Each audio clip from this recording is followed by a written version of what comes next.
Kurs zázrakov, lekcia 90. Rozhodujem sa rozpoznať problém, aby mohol byť vyriešený. Rozhodujem sa rozpoznať, že moje problémy boli vyriešené. Problém existuje iba v našom pochopení udalosti a skutočným problémom je držanie sa urážok a viera, že niečo nie je v poriadku.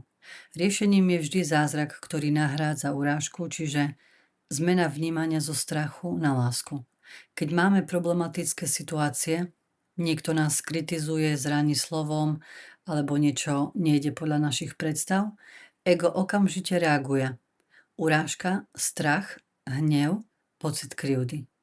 Držanie sa týchto urážok spôsobuje utrpenie a blokuje zázrak. Rozpoznávanie, že problém netkvie v tom, čo sa stalo, ale v našom chápaní. Skutočné riešenie je prítomné od samého začiatku, vždy spolu s problémom. Duch Svätý nám ukazuje, že môžeme okamžite zmeniť vnímanie a zažiť slobodu, ak len tomu dovolíme. Príklad zo života. Počas stretnutia niekto verejne kritizuje tvoju prácu. Ego chce reagovať s urážkou alebo hnevom, čo vedie k utrpeniu.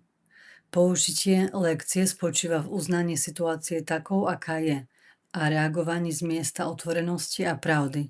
Môžeš povedať úprimne, ako si sa cítila, bez útoku a pocitu krivdy. To umožňuje uvoľniť urážku a otvoriť sa na zázrak. Čas neoddeľuje problém od riešenia.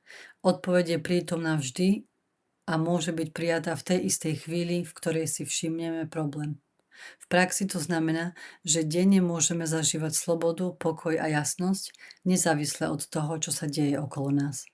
Tieto jednoduché vyhlásenia sú nástrojom na každodenné cvičenie nového pohľadu na život, uvoľňovania urážok, prijímania zázrakov a skutočnej slobody.